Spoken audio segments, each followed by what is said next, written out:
Hello everybody, today I'm going to be covering the question of how/where do I start improving.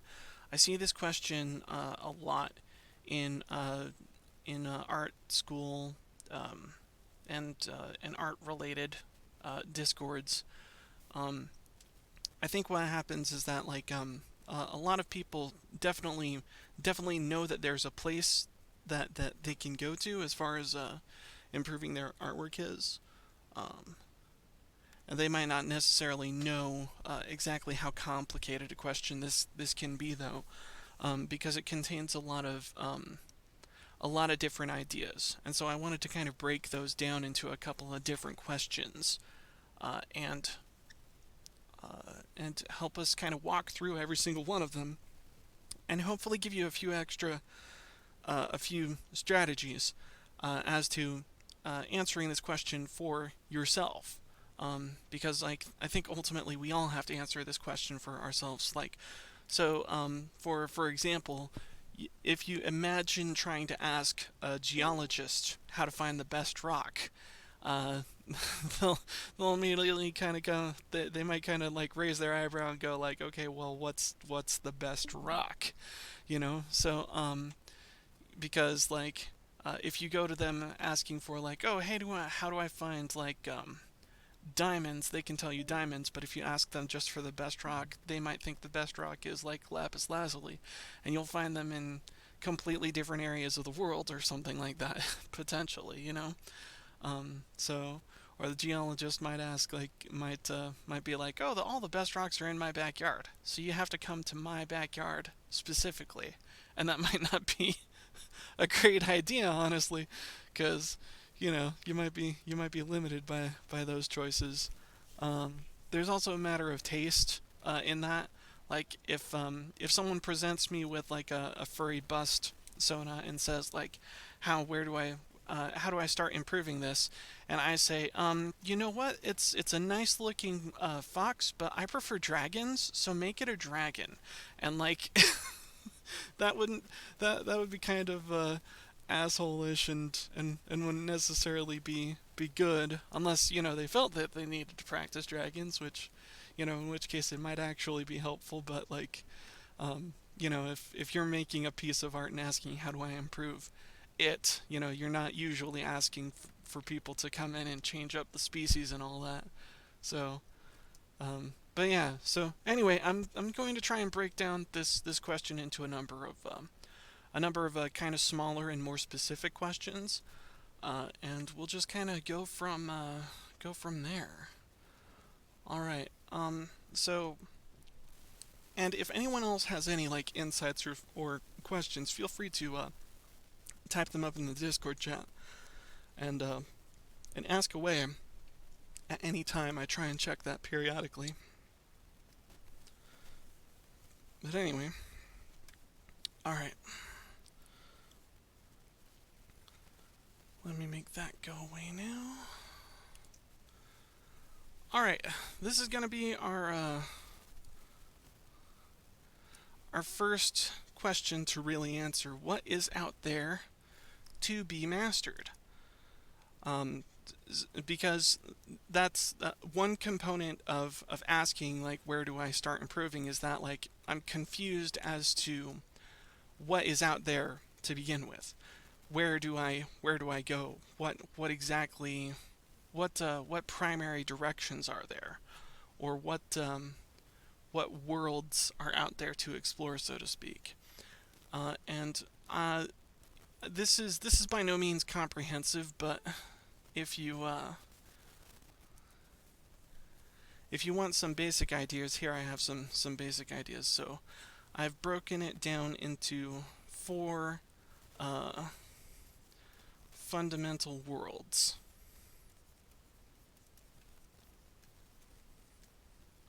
Oops. Four fundamental worlds. Okay, so important to take notes here. Those worlds are, I'm going to, and in no particular order, perspective,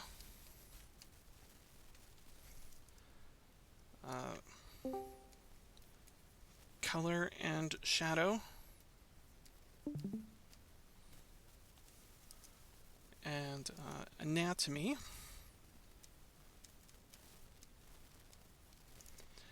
and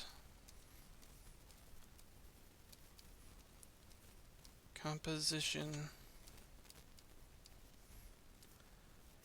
or design.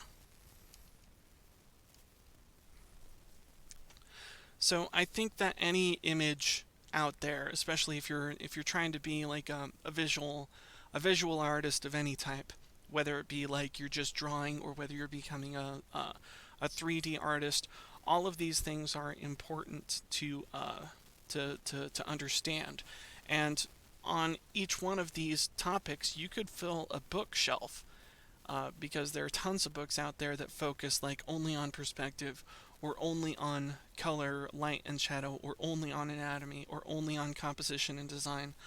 And I say, that if you take any one of these, a complete understanding of any one of these will can be helpful, but it's not going to be the most helpful unless you have a pretty foundational understanding of all of them.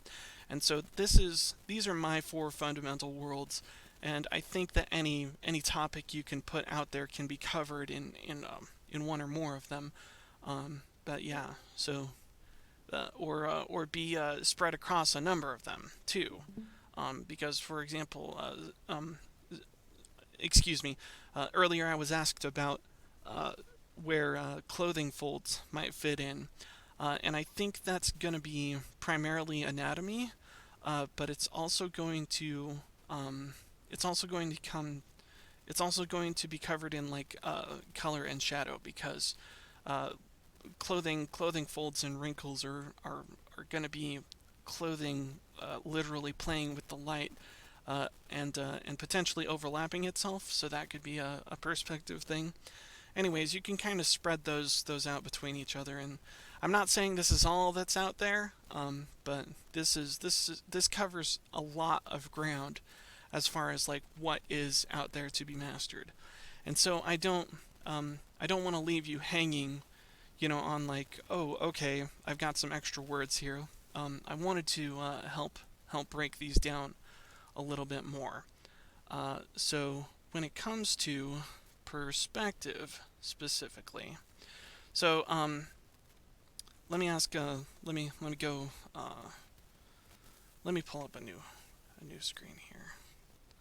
I'm gonna pull up a new screen, and I'm going to dedicate this one entirely. Why is that not working?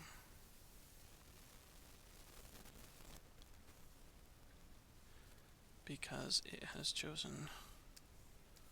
There we go. I'm using the wrong thing. Alright. So if we try and break down perspective, there are tons of different elements in perspective, right? But if I'm trying to give a 2-minute overview, perspective contains the ideas of space, position, position within that space, rotation, rotation of things within that space. So there's the position of things within the space, the rotation of those things in their position in space. This is not going to be like a comprehensive perspective. I've done that before, but here's the basic breakdown. You have 1 through 5 point perspective images.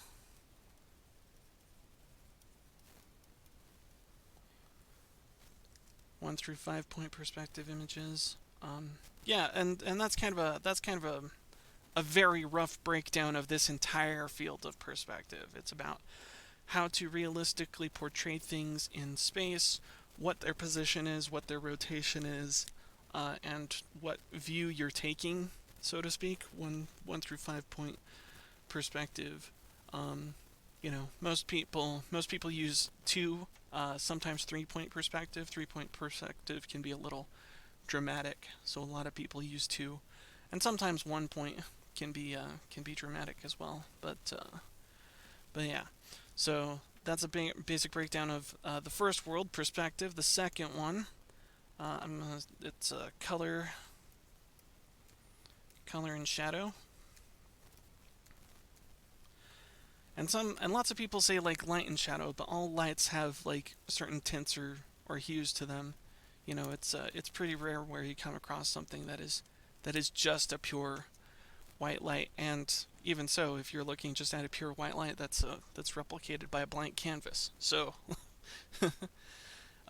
so with color and shadow, we're breaking down into hues, uh, brightness,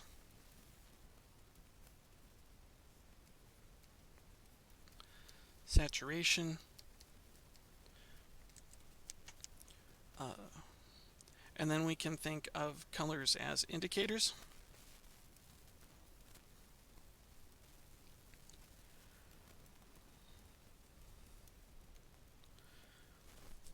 Or we can say more like light and shadow as indicators of texture.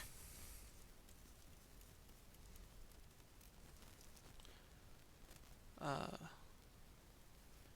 which would be like rough, smooth, wet, dry, and there can also be and material structure.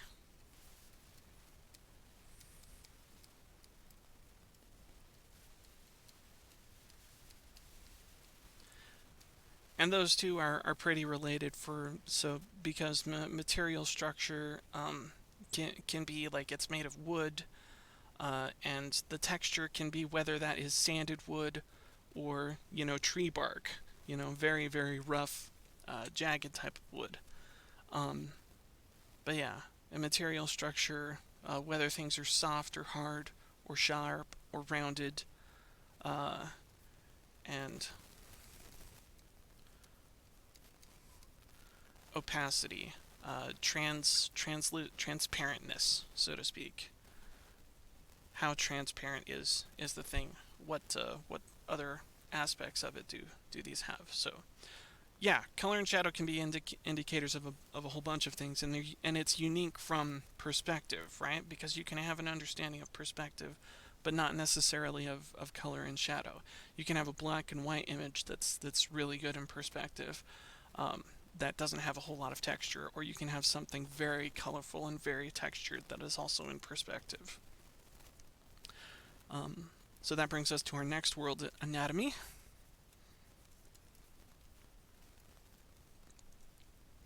And anatomy breaks down to parts of the body,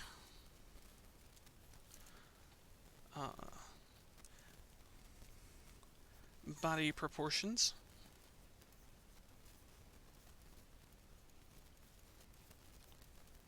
whoops, body proportions, bone and muscle structures,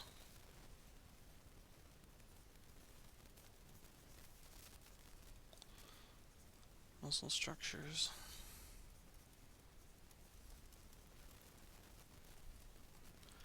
bone and muscle structures. Let me make sure that looks like an E there.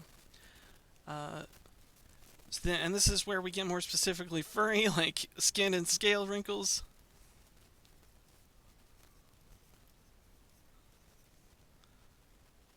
Skin and scale patterns and wrinkles.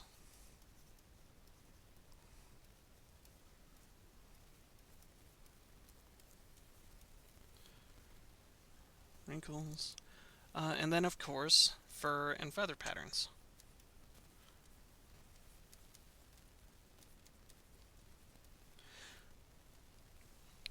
Fur and feather patterns, and how they deform as well. So yeah, each of these worlds breaks up into a lot of different things. So let me move on to our fourth one here. and that is composition and design.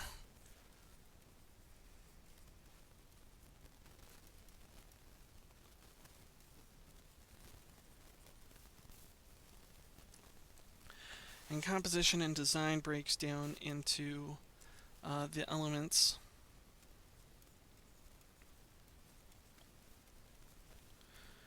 and principles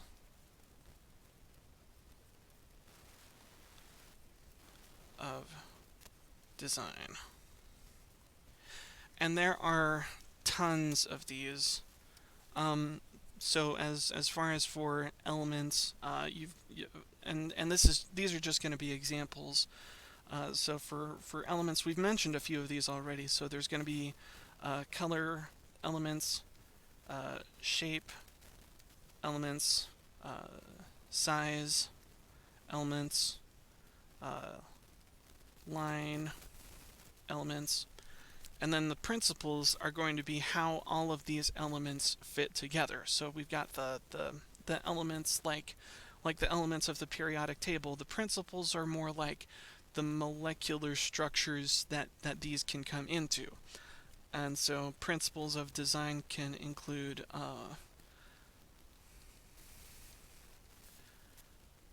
focus.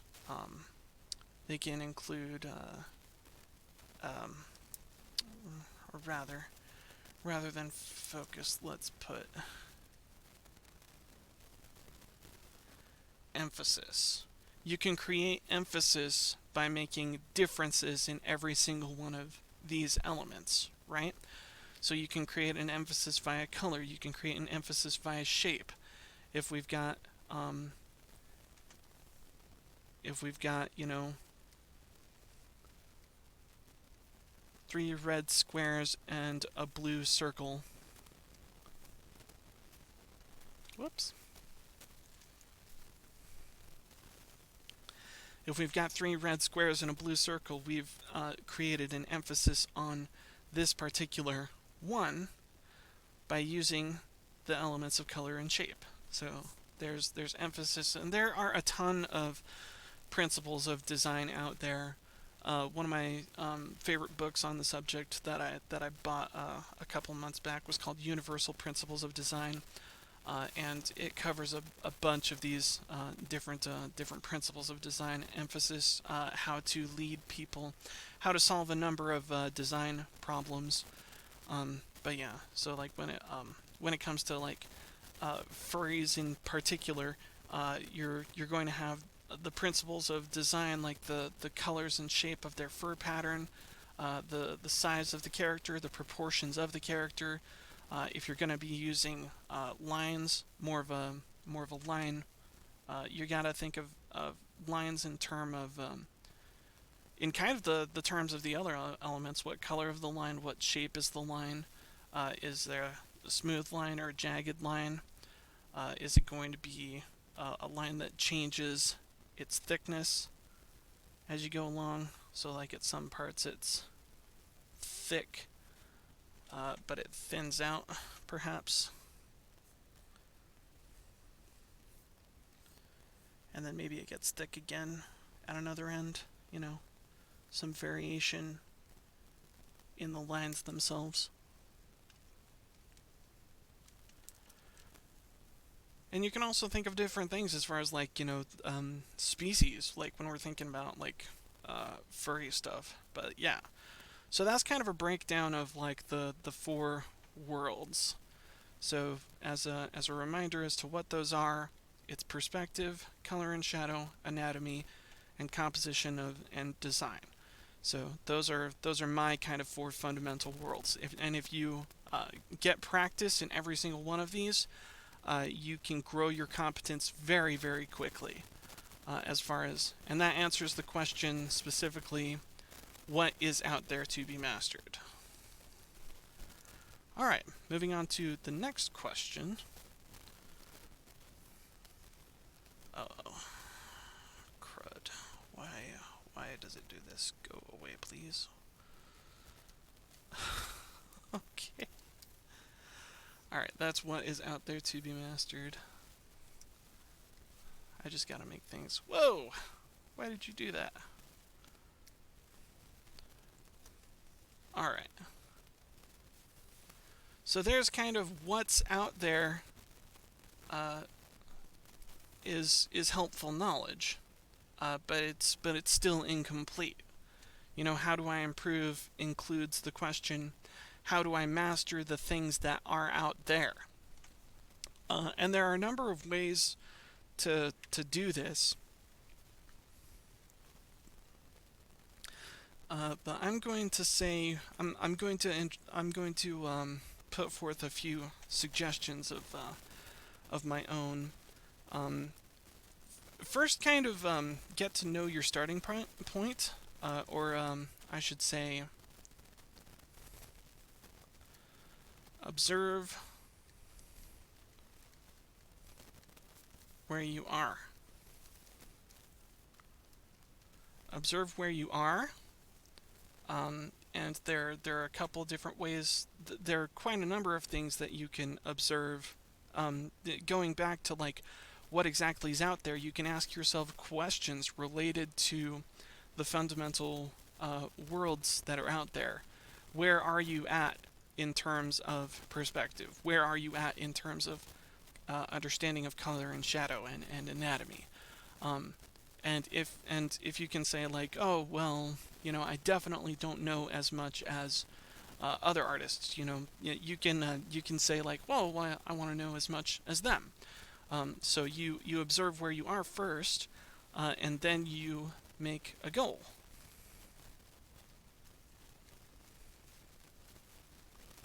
You set a goal. You want to be very competent in when it comes to perspective or color and shadow and anatomy. Um, and you want to set technical challenges for yourself.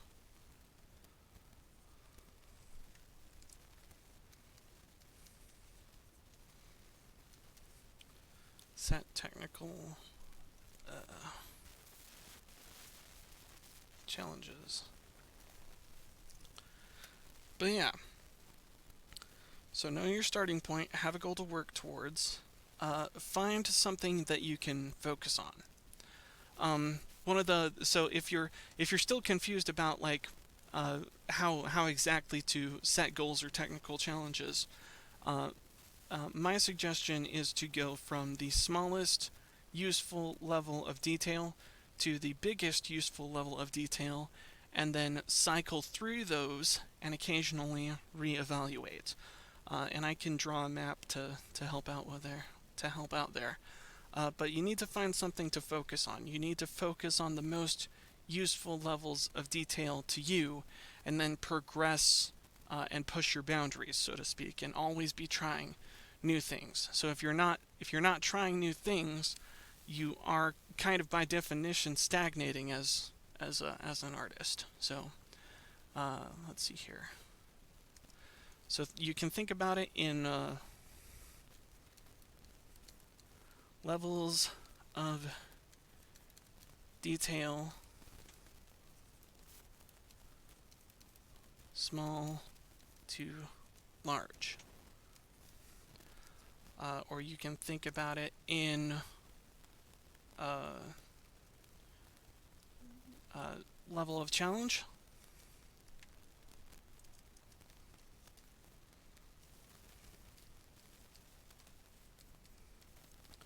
Level of challenge, take it easy and work your way up through difficulty.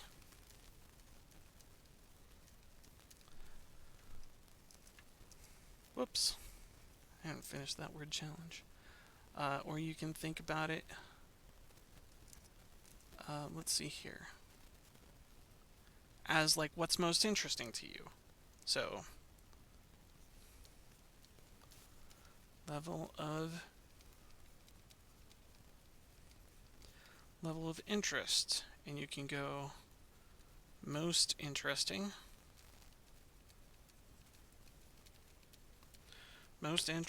to least interesting. Kind of push your boundaries, explore the stuff that you find kind of boring, because you can always find more stuff in there.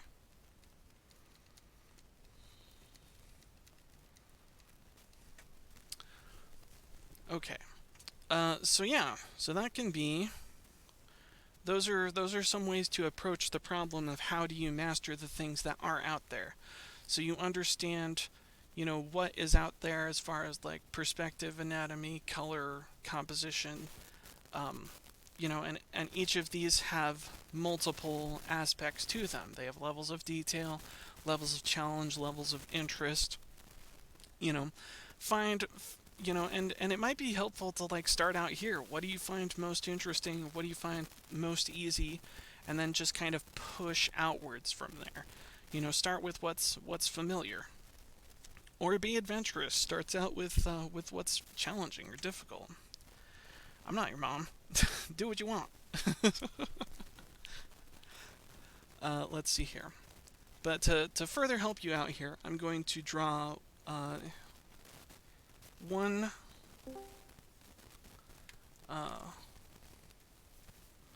possible map.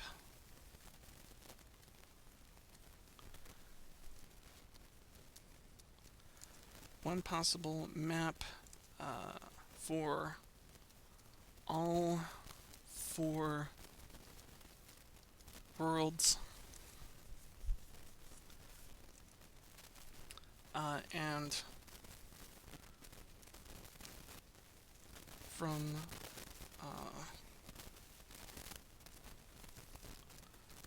smallest useful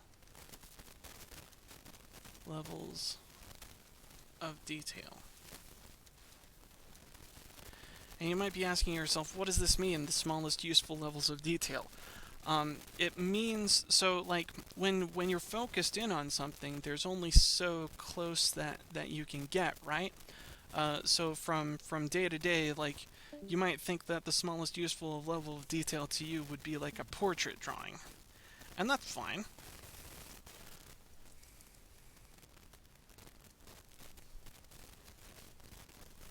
It could be a portrait drawing, but there are obviously levels of detail bigger than this, right? You can go from portrait to full body. Excuse me. You can go full body to wider environment.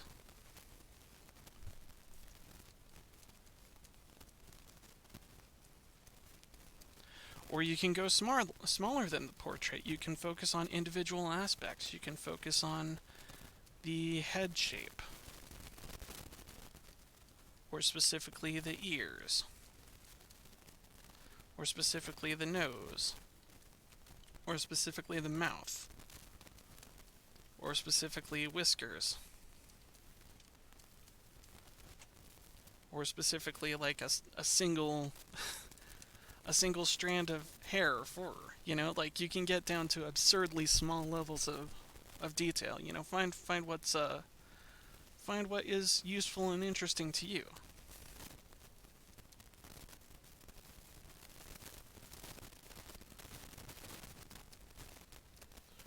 Hair or fur. Anyways, sorry, that was a bit of a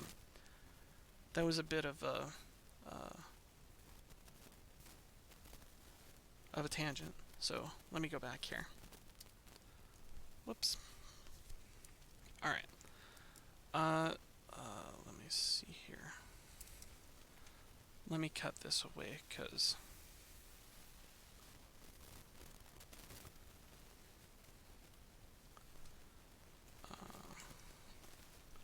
we're gonna post them on another layer, and we can come back to that if we want to. All right. So let's think about it from the perspective of worlds, right? Where we were going from beforehand. So say that you wanted to focus on perspective. And you wanted to start with like something small and simple. You want to make sure that you understand what is a horizon line. Excuse me.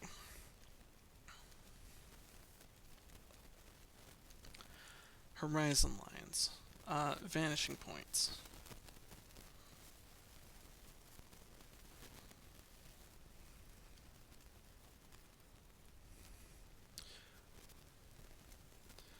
boxes in 1 and 2 point perspective.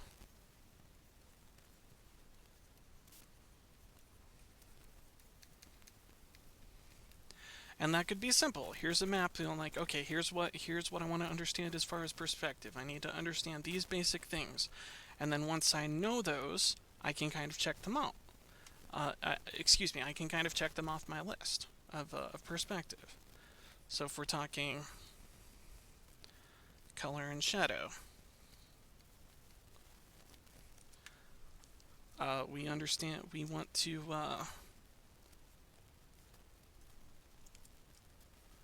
understand value scales. 0 to 10. I'm sure that, like, if you've ever taken an art class, you've probably drawn a value scale because it's one of the basic things that they do.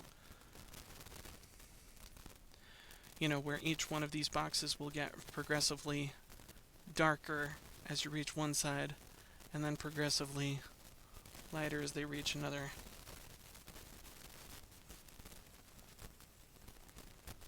But yeah, color and shadow, say you want to understand value scales in 10 points.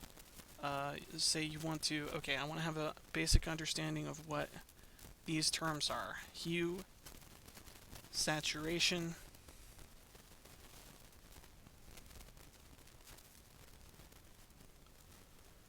brightness. These are very simple things as far as for mastering, you know. So you can have a value scale from white to black, and then you can also have value scales where hues change. So one side's red and the other side's blue, and it gradates through purple here, basically. Saturation, you can play with, like, okay, this bit's going to have more white to it. This color is going to go from, like, very white to very intense. So it's going to be like a very solid, like, tint of white hue, and then it's come and get more and more saturated. The color's going to get more and more powerful.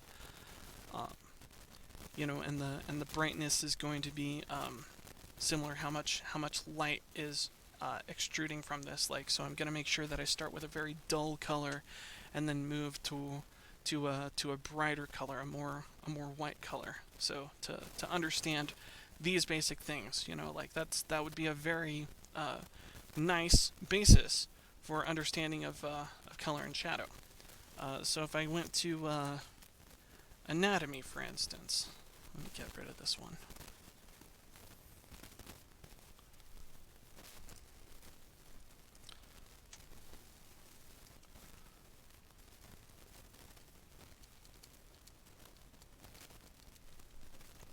For anatomy, you can start at the smallest possible level. So, like, what do fibers of hair and fur look like? And maybe that's too small, too boring, but, like, this is just an idea. You can go, what do patches of fur look like?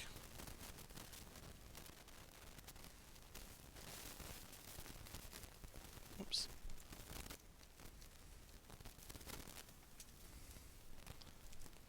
I cannot write today.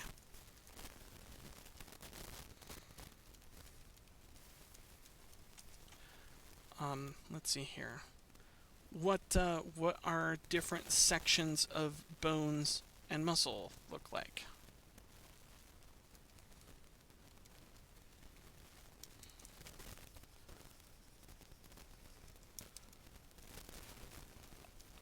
Sections.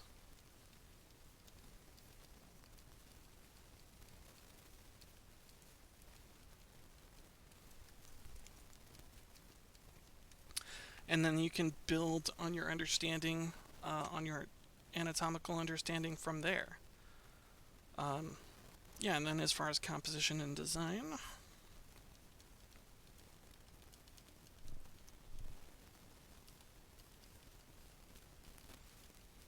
getting a little hot here. I opened the door to my closet. As far as for composition and design, you want to look at realism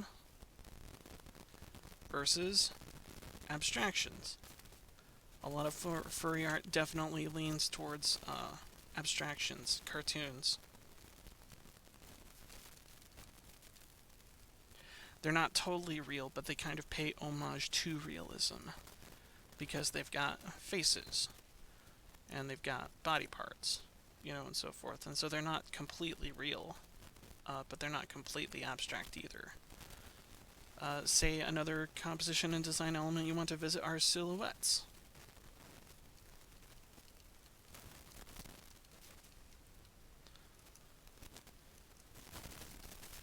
Say another composition and design principle you want to study is visual gravity.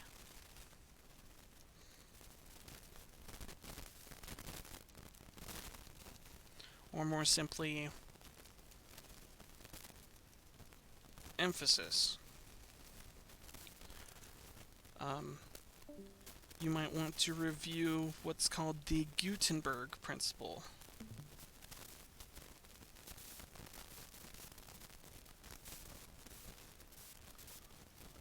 And the Gutenberg principle is basically how is arranging elements so that one's eye flows over them in a predictable manner. So, for example, we've got text here. We read top to bottom and then left to right in the English language, right? So we're gonna move from this top this way, and so forth. And your image is going to have kind of this reading direction as well, but because it's going to be filled with shapes, not words, the path can go all over the image. So it can go like in a circular pattern, or in a triangular pattern, or all sorts of things like that. Definitely, like, look it up on your own time. It's called the Gutenberg principle. It's actually very simple. And but like it's one of those things where like mastery of it can instantly make your art a lot better.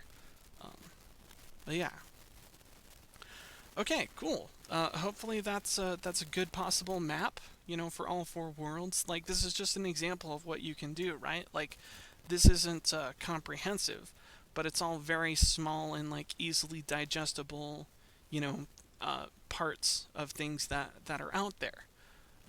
So yeah, we understand that perspective exists in more complex forms than boxes in 1 and 2 point perspective, but let's master that first so that we can expand later, And if you've got any of these mastered already, push your boundaries a little. Try 3 point perspective, or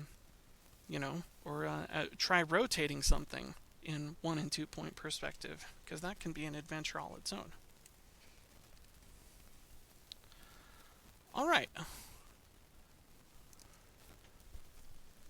So the 2 questions that we've covered so far is like, what is out there to be mastered, and how do I master the things that are out there? And then the 3rd question that is implicated in the question of how do I improve is, how do I judge my own competence? How can I tell that I'm really getting better and not just faking myself out, right? So this is one of those places where it's very personal, and it's kind of hazardous, because you want to compare yourself to others, but you want to be fair to yourself while doing this. So like you need to think about it not in emotional terms of like, how good am I, or how much do I like my own art. You need to think about it more in terms of technical skill, because that's something that you can build, and you can compare your technical skill with someone else's technical skill.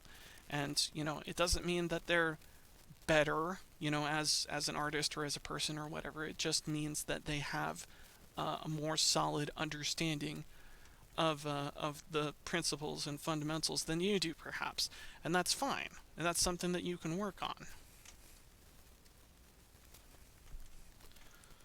But yeah, so important caveats. So probably one of the most important things is don't mistake taste for competence. Okay? Just because you like it doesn't mean it's the best thing in the world, right? So, like, taste is a matter of opinion, and competence is a matter of fact.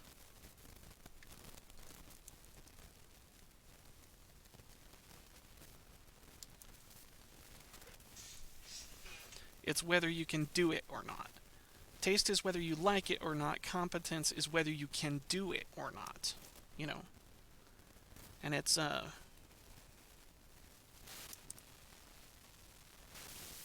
and again, don't be judgy of yourself. Don't say I don't like myself because I don't have a firm competence of that. That's, as always, that's something you're seeking to improve. Just and let me show you this. Like, just because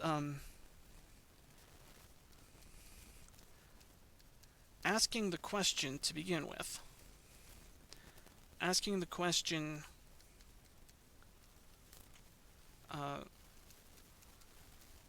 how can I improve?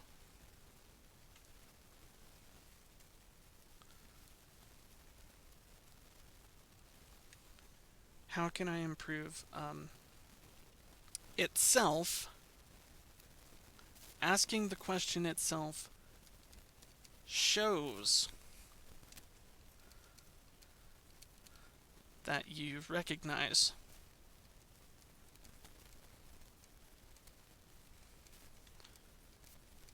your own shortcomings.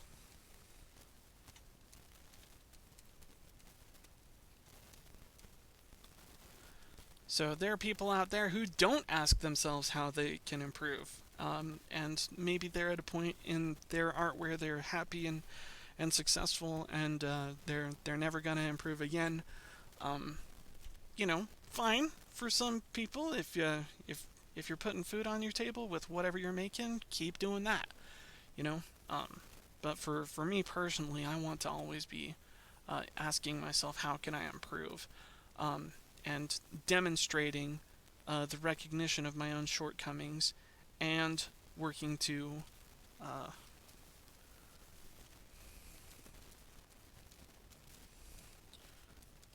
to improve them.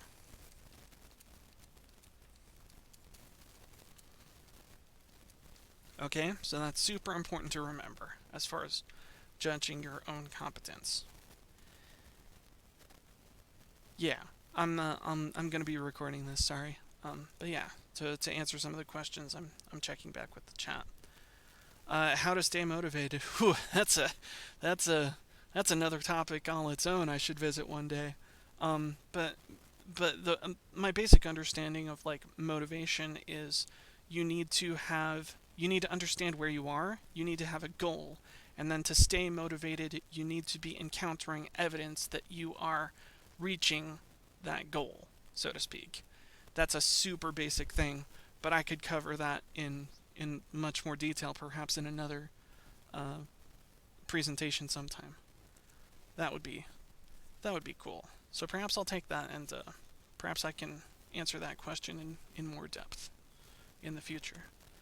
But yeah, all right. So let me kind of illustrate real quickly um, a psychological principle in a pyramid, and these are going to be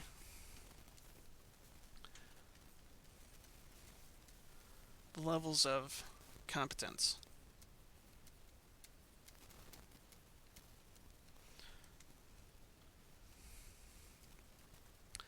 So at the bottom, you have an unconscious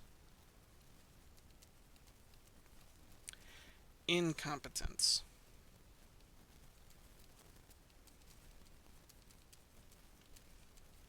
And again, we don't want to put any value judgments on any of these because we're all at them at some point in our lives relating to art or relating to a profession or to relating to anything else. So there's unconscious incompetence. You're incompetent and you don't know you're incompetent. So it's fine. Everyone starts out there. Everyone starts out there. And then once you learn a bit more, you move on to conscious incompetence, which means you know you're incompetent. You know you're not doing well. If you don't know that you're not doing well, that's different from a person who knows they are not doing well. And all of us are kind of cycling between all of these bottom three levels. The next level up will be conscious competence, whereas you know you can do it. So there will be with any particular one of these, like technical skills or whatever, you'll move through all of these steps and you'll probably cycle through a bunch of them. You might not know a particular aspect of that, and so like you're going to be on multiple stages of this competence pyramid. And so the top is going to be unconscious competence, where you express competence, but you don't have to think so hard about it anymore. This is where you've got like people who have habitually practiced art like their entire lives.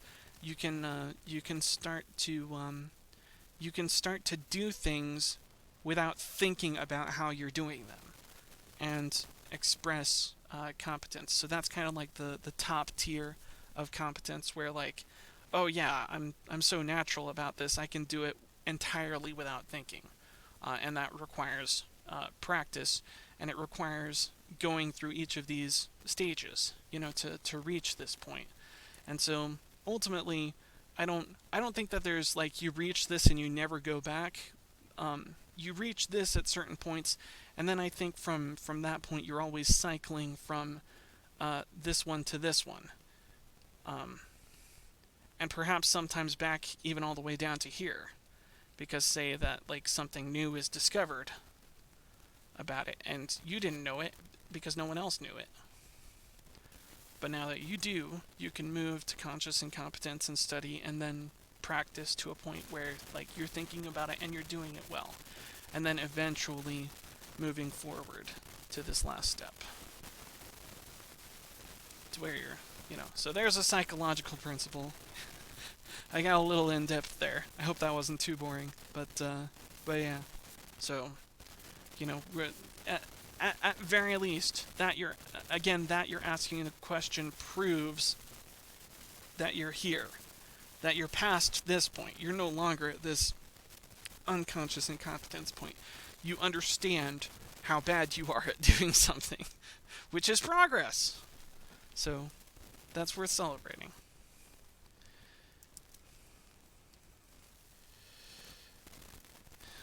As always, be kind to yourself. Be kind to yourself. Alright? Don't be mean. Art's supposed to be fun. If it's not fun, what are you doing here? Right? Trying to learn. Alright. Let's see here. Don't mistake taste for... Okay. So let me move on to like a few different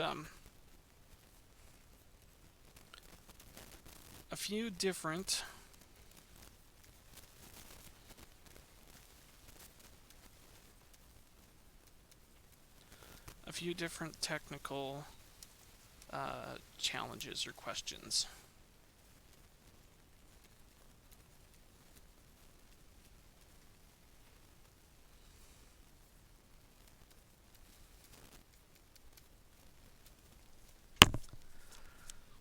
So, as far as for judging your own competence at at a number of these different things, you can issue yourself challenges. So perhaps one of the most basic, if we return to color and shadow, for example, is can you create a value scale? That is a technical question. Either you can do it or you can't do it. And most people who, you know, most middle school, art students can create a recognizable, value scale and can demonstrate an understanding between okay, here's pure white, here's pure black, or whatever, and here's a shade that's somewhere between them. Can you create a value scale? That's a technical challenge or a question. Either you can do it or you can't. And so that's a very kind of simple one. So say that okay, I've mastered creating a value scale. Let's say the next step forward from that would be can you use a value scale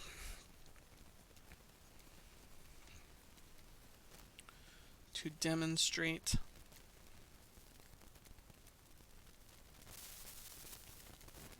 form?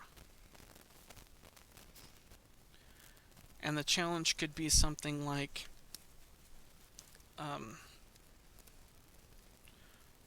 drawing simple forms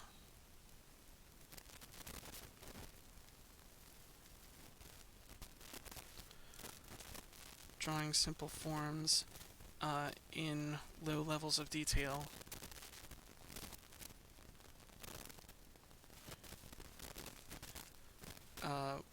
with two tones. I'm going to say 2 or 3 tones. And so pyramids, you can say cubes, pyramids,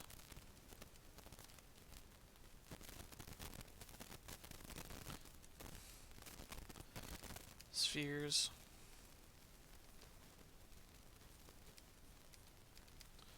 cylinders, oops,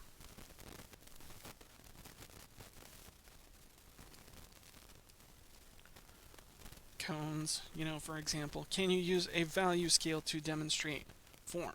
There's making it in a straight line, and then there's making it on the surface of a shape so that it can better demonstrate form. And so say over here is going to be the shadow part, and then over here is going to be kind of a middle tone, and then over here will be very light and super light, and then over here is going to be something in the middle.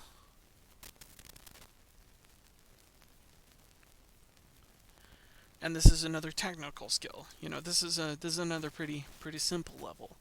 And then it can go to a super advanced level too. And this is kind of doing a hyper leap, but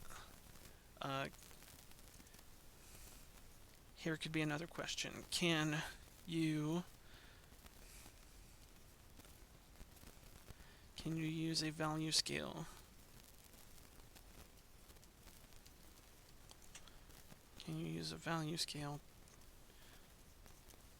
to demonstrate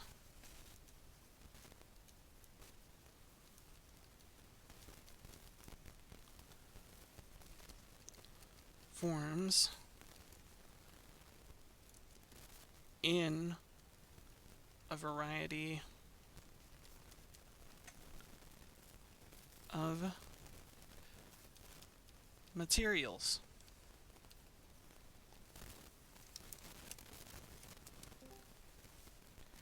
And this could be a question, like can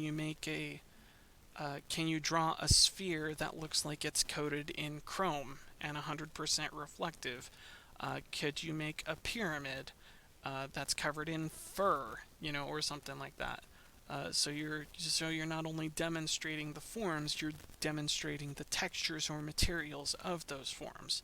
And so this is a place where, like, I question myself if I can do this. I consider myself kind of like more advanced because I possess a whole bunch of knowledge or stuff like. But when it comes to technical skills, I might really struggle with using a value scale and demonstrating like forms and materials, because that gets super complex super quickly because different forms act in different ways. Drawing something made of glass is going to be different than drawing the same thing made of metal, than drawing the same thing made of wood, or drawing the same thing made out of uh, soft silicone or whatever, like a plastic mold or something like that. But yeah, so those are some examples of technical questions that you can ask yourself. And you could probably break down the levels even more.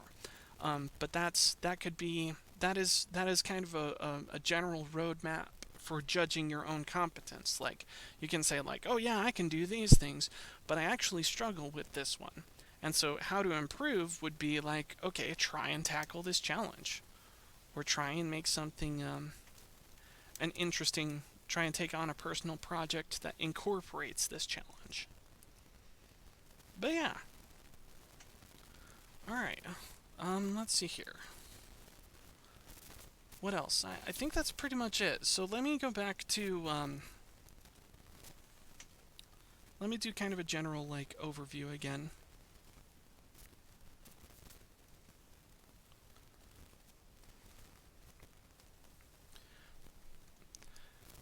Okay. So your question is like, where do I start improving? But there are a number of questions kind of buried in that question itself. So let me make another one.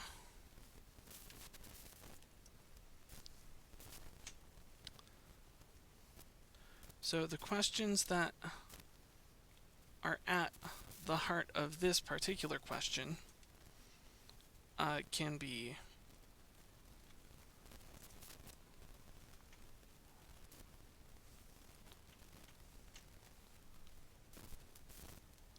excuse me, I'm going to make sure that this is nice and big so people can see it. Okay, so when you're asking the question, how do I start improving, you want to ask yourself a number of like more specific questions. What is out there to be improved upon or mastered? We covered that. There are at least 4 different worlds, realms that you can start exploring. How do I master the things that are out there? Take inventory of where you are, observe where you are, look at your own art and compare it to others in terms of technical competence, and then you can make a goal to master those things. And then how do you judge your own competence in technical progress? You need to ask technical questions. Can I draw, like, when it comes to perspective, can I draw a cube in 3-point perspective? Could I draw something more advanced than a cube, but something similar? Could I draw a crate in 3-point perspective?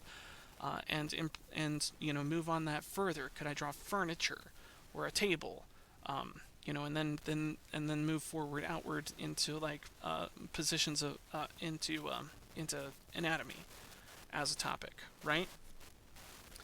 So yeah, so like you need to know what's out there to improve upon.